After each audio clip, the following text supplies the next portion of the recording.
So let's take a look at the first exercise. This is a X bar and R chart example.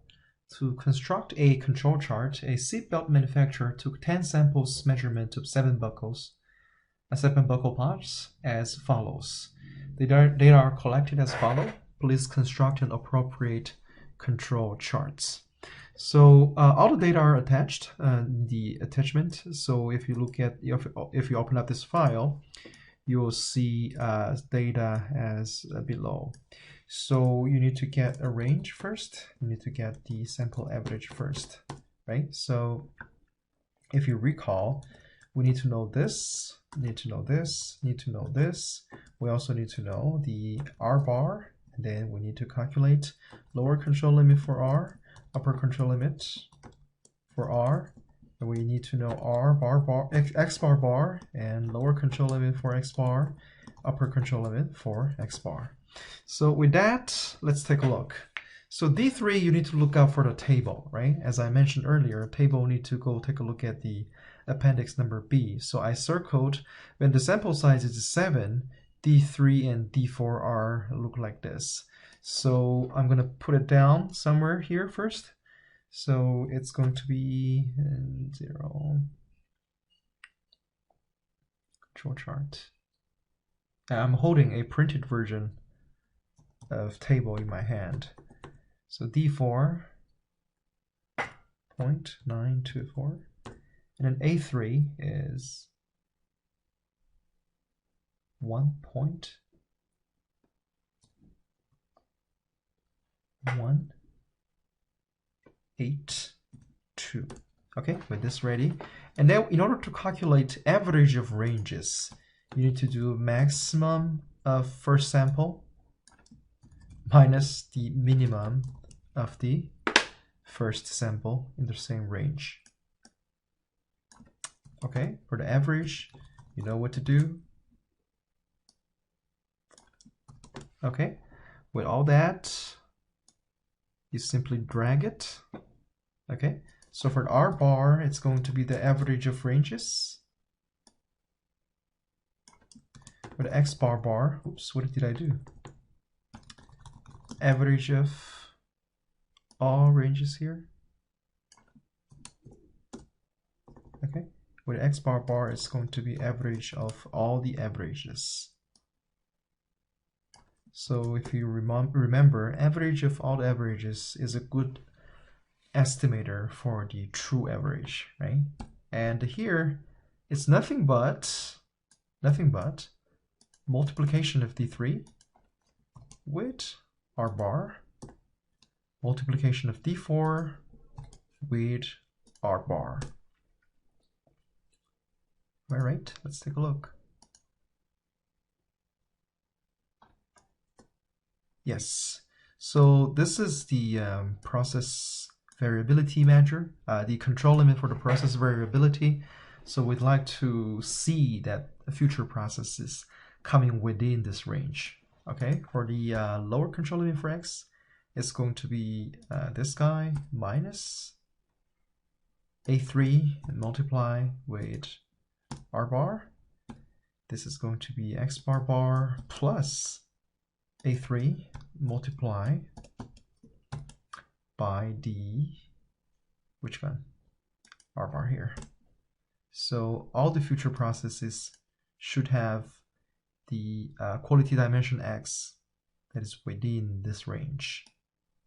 Okay, so I hope you see what I've been doing here. The condition is that you need to calculate all the ranges before, because you need to calculate R bar, obviously, based on these numbers. You also need to have the averages ready. So these are not very difficult calculation to do at all. For these numbers, you need to look up your table. Okay, with this, we can imagine that your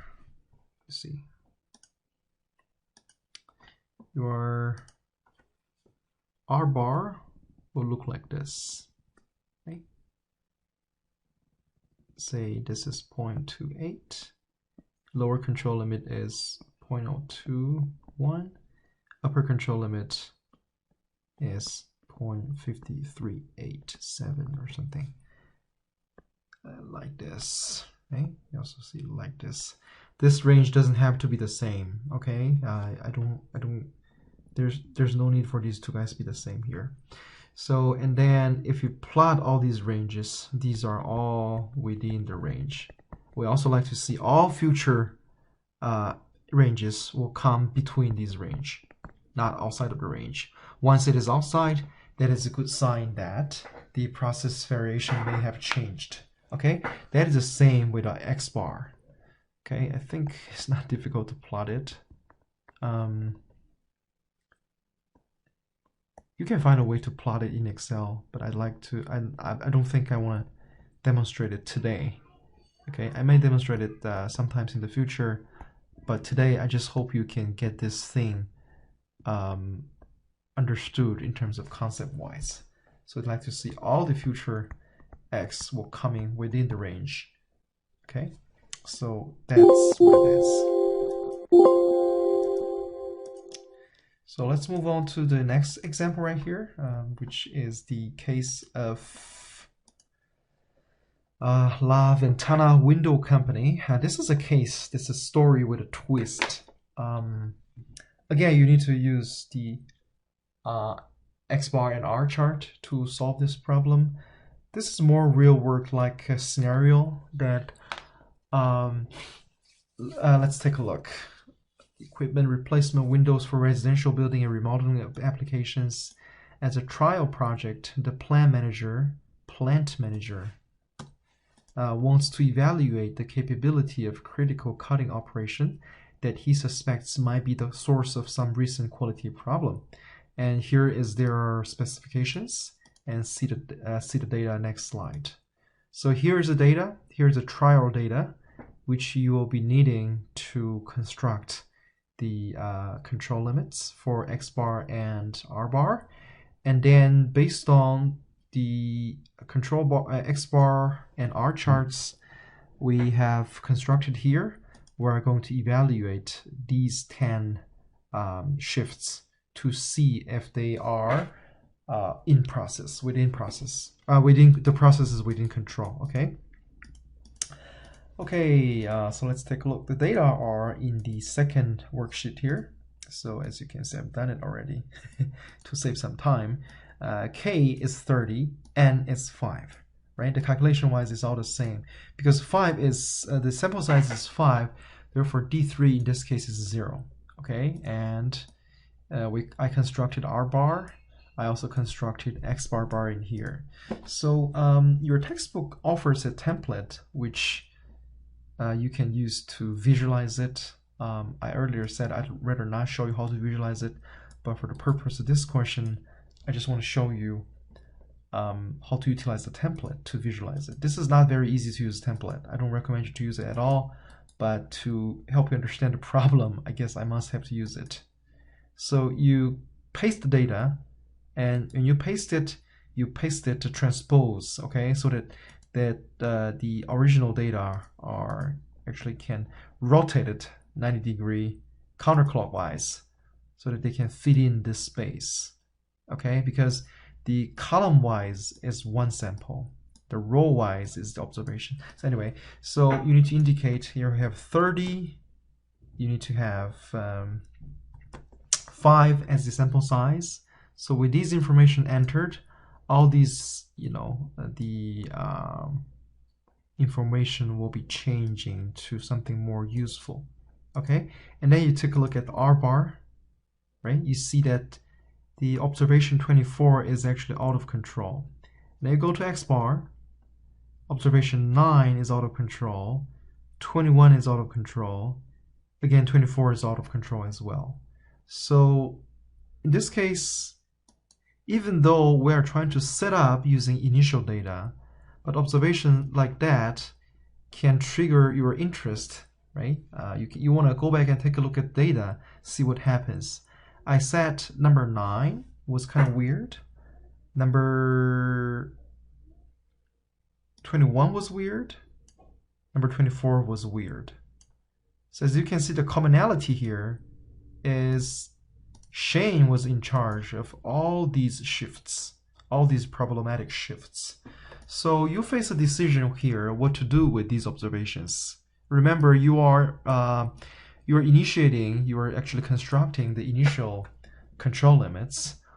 It turns out that the Shane is actually here for substitution, is for ad hoc basis. Though whichever worker who was originally assigned here had to step outside because they wanted to help with other operations. So Shane was stepped in for temporary. So what you need to do here is Shane is not a representative for this process. So the wise thing to do is actually to remove these observations here. Okay, you use 27 observations instead. So you need to calculate this one more time. So 30 will not be changed. Number 5 will not be changed. D3, D4, A3 will not be changed because D3 through A3 are based on the sample size 5, so you don't need to change it. Only thing need to be changed is actually R bar, right? Initially we had a 30, but now we have 23. So as you can see, Excel has calculated for me automatically, has updated for me automatically, so I don't actually have to do it again. So I expect these two are also accurate. Okay, and an X bar also need to be updated, but it looks like it has updated automatically for me. So you are seeing that now lower control limit for the R bar, upper control for the R bar, they're all updated. They're all updated. And with this information, let's go take a look at this new processes. Okay, new processes, whether these are within control or not. So again, you need to get the range, you need to get the average. Okay, so for the range, it's going to be maximum of these 5, the minimum of these 5. Okay, yeah, average is just average for these 5 guys. So with that, double click. Okay, so we're comparing range first. Is there anything falling below 0? No one is falling below 0. Is there anything greater than 2.6%? Okay, nothing is greater than this value. So it means all of them are staying within the control limit. So in terms of process variability, it's under control. Okay, now let's take a look at the X bar chart. So is there anything that is less than 25.483? No. Is there anything bigger than 25.518? No, there's nothing bigger than upper control limit. Therefore, we can safely say these next 10 observations are indicating that the process is actually in control. Okay, so that is how you can utilize constructed lower control, upper control, and lower control, upper control for the R bar and X bar chart. So again, I'm not going to visualize it for now. I'd rather leave it for maybe next Monday. I don't want to overwhelm you by this Excel technique, because really the important thing here, the bottom line here is you need to be able to calculate these two limits, and then you need to know what you are comparing with. Okay, let's say we had we added another observation here, maybe 41 shift. It turns out their range was become 3.2. Okay, and then average was like okay, if you're seeing this type of observations, if you compare this with your control limits, it's clearly outside of the limit because it's larger than the upper control limit, and this is actually smaller than your lower control limit. So these are clearly makes you worry about your process. It could be a good sign that your process is not under control. So the best thing you can do is maybe pause the line for now and go back and investigate what is happening there. Okay, so these two concludes the X bar and R chart. X bar and R chart here. Okay, and then I'd like to move on to X bar and S charts. So these are really the same, except that because we have larger sample, we are assuming your sample size is larger than 10. And if you have a sample size larger than 10, the appropriate charts to use is actually the X bar and S charts instead of X bar and R charts. Okay, so here is all the calculations you need. Instead of using the range, you can start to utilize the standard deviation of the sample. Okay, in Excel, it's just standard dev dot S represents the sample, range is the range of your data, and in a similar manner, in this case, you're applying B3, B4 from the table. Okay, from the table, and then the X bar chart part is no difference. Here, this is the third exercise. Again, data shown the figure below. Consider data shown in the figure below. These data represents measurements of deviations in millimeters from a nominal specification for some machined parts. A value of 1 indicates 1 millimeter above the nominal, and -1 indicates 1 millimeter below the nominal, and so forth. So please determine the appropriate control charts and have those set up. Okay. Here, this is exercise 3. Okay, so we have 25 samples. Each sample we have 10 observations.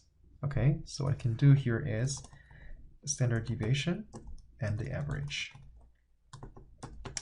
I need to have what? Need to have B3, B4 for the control chart. So B3, B4 for control chart. We also need A3 for the control chart for the X bar.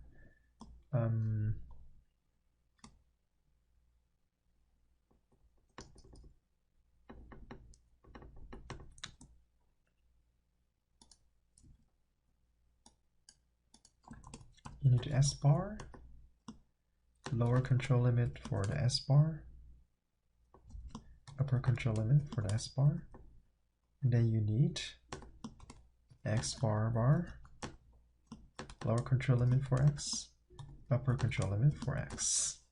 Okay. Okay. Standard deviation, ST, DEV, S, all of them. All of them, all 25 of them. So you're not seeing the fractional number because it's not wide enough. Okay, average wise, it's average of these 10. Okay, these 10, and B3 is a constant. We see B3 is a constant. With a sample size 10, B3 is 284. Okay, B4 is 1.716. Okay, and A3 is size 10, 7.5. Okay, so again, I'm sorry for this inconvenience. S bar is the average of all the standard deviation.